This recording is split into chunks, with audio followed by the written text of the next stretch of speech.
Koe Wetzel. Hello. How are you? Good. How y'all? Good. How's Georgia treating you today?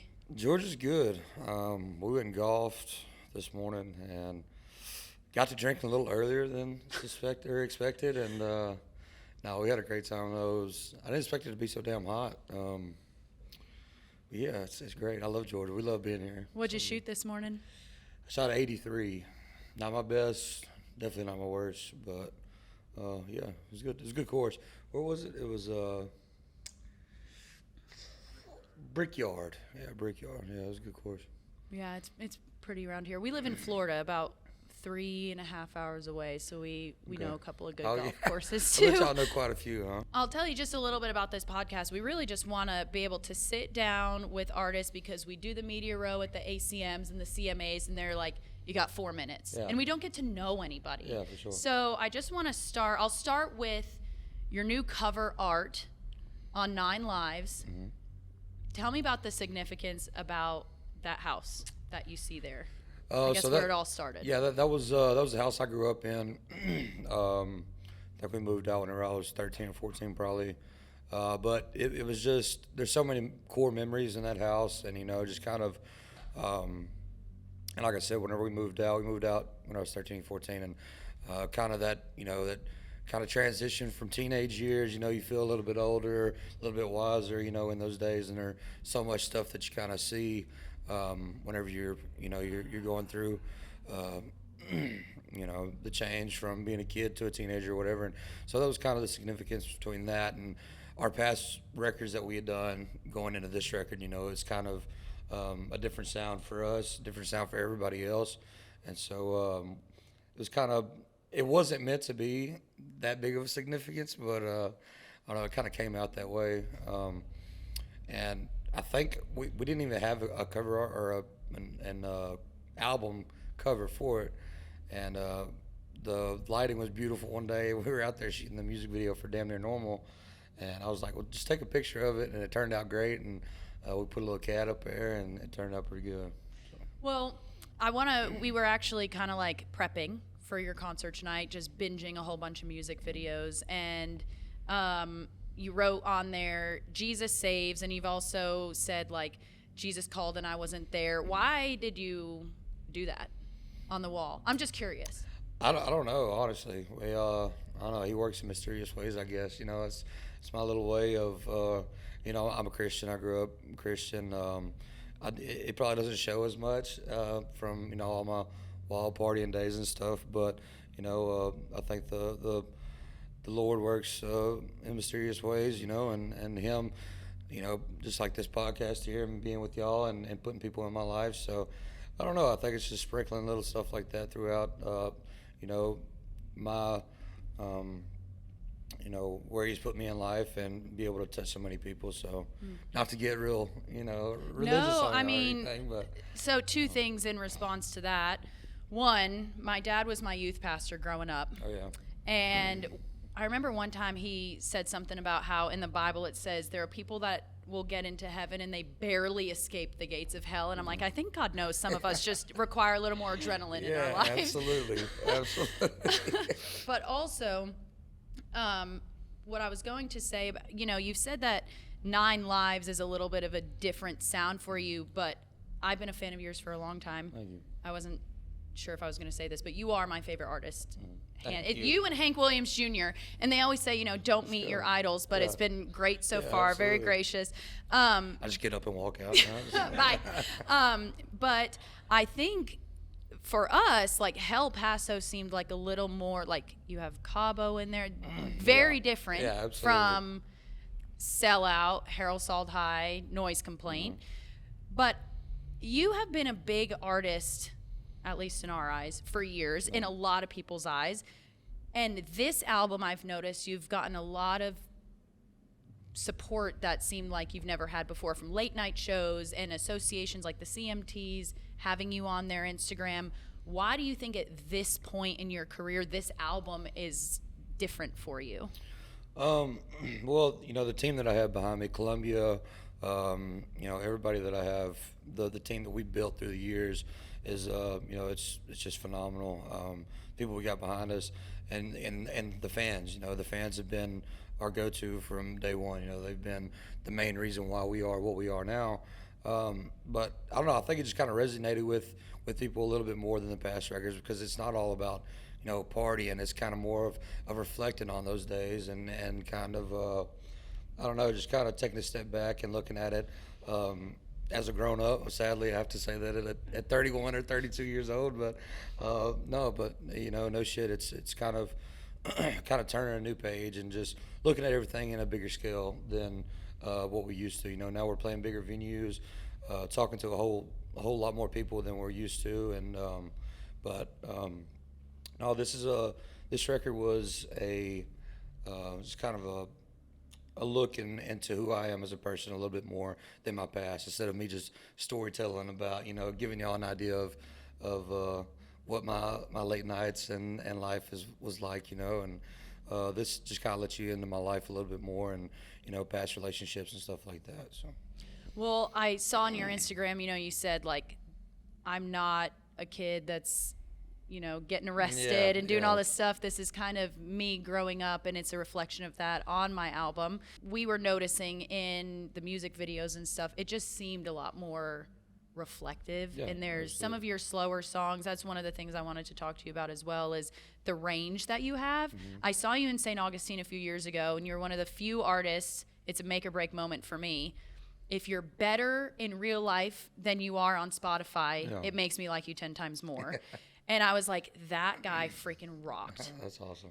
And so you have these songs that I couldn't turn my head the next day because I was headbanging to. And then you also have some very deep, emotional ballad type songs. Is this all just a way of expressing different parts of yourself? Yeah, absolutely. I think, we've always said, with our music, whether it's the record or on, a live show, it's just a roller coaster. It's ups and downs. Even tonight, you'll see it's kind of, we'll go into a headbanging song, and then we'll go straight into a softer, slower song. And we always like to keep people guessing, whether it's lyrically or melodically or however it is. We I don't know. There's some crazy stuff going on up here, and sometimes I don't know how to express that, so I express it through my music. And but yeah, it's I have not really heard you a whole lot on the radio. Have you relied more on social media than radio support to get to where you are, or how has this happened without, like you see some of the more classic journey of somebody getting their first radio single out there? Is it because maybe they don't know where to put you on rock or country? Yeah, I think that had a lot to do with it. That and sometimes, or most of the time, our music was just too vulgar for anybody to touch it. They were just like, we're not playing that, which I totally understand. But I think for us, it was just all word of mouth. We had people, that would just come to concerts, and I think it marks like 12 or 13 years in October that we've been on the road doing this, So it's all been, grassroots, word of mouth, people just telling other people about it, and I don't know, it's we like it being that way, we never really asked anybody for anything. We've always just been us, and I've always just wrote the music that I've thought needed to be told, and here we are. It's kind of wild. We're very blessed. Well, Lainey talks about that. She's like, I've been in Nashville for 13 years, and I don't know if people realize it takes that long to become an overnight success. Yeah. So I feel like it's almost the same once thing for you. Once you're kind of to that point, like, oh, you're an overnight success, but they don't see the 12 or 13 years prior, getting there. So and the passion it takes to stay hungry for that long. Absolutely. Yes. But, so you've had some really good collabs, you and Parker, Austin, and now recently with High Road. You have quite the rabid fan base, me being one of them, with strong opinions about some of your collabs. I love the version with Jesse Murph. I think it's great. Thank you. Once you released the solo version, I was like, I think we didn't realize we were spoiled.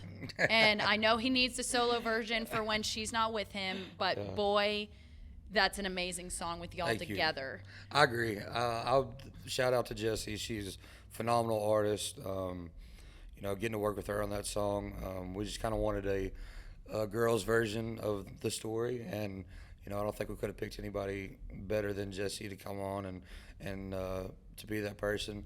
And to all the stuff, all the my fans acting the way they do, they shouldn't have done that, whatever. But we love Jessie. She's an incredible person, incredible artist, and she's a lot of talent in a little body. Oh, dude, yes. That's what we were talking about. She's so small. Whenever she walks into a room, her presence is so big. And but no, we love Jessie, and she's gonna be so massive. She has a huge career ahead of her, and I can't wait to see what happens. Do you have any more? And maybe if it's a little, we don't include it kind of thing. What are the next collabs that you're looking for? I know you and Jelly are pretty good friends. He talks very highly of you. Do you have artists like that on your radar that you want to try and collab with? Because you have that diverse background where he also dips into like rap, rock. Sure. Yeah, exactly. I think for me, if whenever I'm looking at collabing with somebody else, I kind of want to get outside of the genre a little bit and deep dive into their world, or if they wanted to come into whatever you call us. I don't have anybody in mind. I'm not.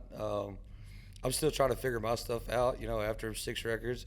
So maybe once I get that figured out, then we can start talking about other people to collab with. But I don't know. We'll see. Hopefully, we'll see in the near future.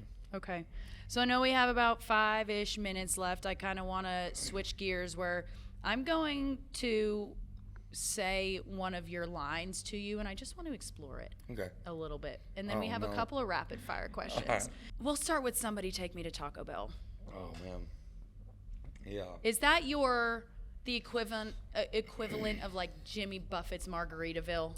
Like you can't not sadly, it. Yes. And why do you say sadly? Well, I don't know. I wrote the song when I was like 22, 23, and it goes back to those drunken college nights or whatever. And after I wrote it, and the way it blew off, my buddy Larry Joe Taylor, he was like, you're gonna have to play that song forever. And I was like, nah. He was like, you think Jimmy Buffett goes to a show and doesn't play Margaritaville? And I was like, please don't say that. And but no, it's been great. The fans, they go crazy. I was thinking it would have kind of dwindled out by now, but it just keeps and playing it on stage now, it brings back a lot of memories. So it's fun to still play it, but oh man. Well, every time I wrote it as a joke though. Like it wasn't like I was just like, oh, I got out of jail. I was like, oh yeah, somebody take me to Taco Bell. And then it just took off. I was like, oh, man. Every time, if I play that song, even like my husband's mom, it was playing in the background. We were getting ready to go somewhere. And everybody that this has happened to, where I'm playing the song, and they'll say, did he just say somebody take me to Taco Bell? I just don't think it's what people expect. Yeah. So they love it, because it's like, I've never heard that in a song. And, if you've had a drunken night or one of those crazy nights, you're like, Taco Bell kind of hits, slaps a little bit. Kind of looking at each other like, How far is the closest? Yes. Okay, next one. I'm running around like a fish with my head cut off. Mm-hmm. I know it don't make no sense to me either. I was just confirming what I said. I remember writing that line, and I was like, how can I be super creative right here? I'm like running around because, chicken with my head cut off. I was like, around with a fish with my head cut off. It doesn't make sense to me either. And then I wrote it down. I think I wrote it down in quotations, and then I was like, it kind of fits, So we left it, and my buddy Taylor Kimball, that was producing the record at the time, he was like, dude, what's going on up there? Are we good? Are we okay? Like, everything all right? And I was like, I don't know, man. But okay. Lastly, I also want to talk about your song Lee, which when I first listened to it, we were flying home from some shoot and you had just dropped the album. And so we're both like listening to it on our headphones. And I was laughing out loud. I survived the Lee cult of the mid 2000s, but it is a funny freaking song. Yeah. It's, whenever we wrote it, it was just, we were talking, and the girls we wrote it with was Carrie and Amy.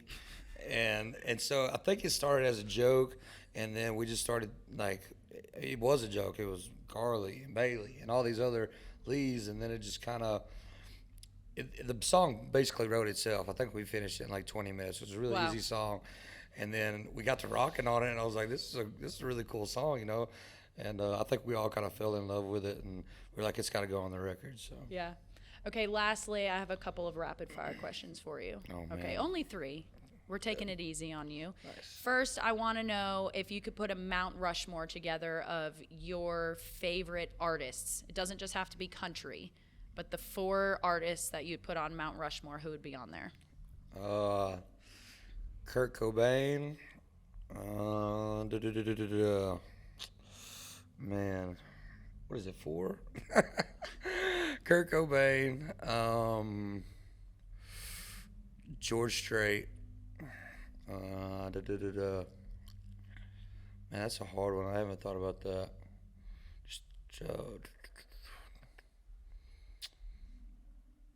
What's Frank Sinatra? And, really? Yeah. Big Sinatra guy.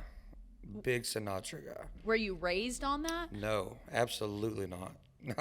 My family's from East Texas. I don't think they've ever heard a Sinatra song, to be honest with you. But for some reason, I don't know.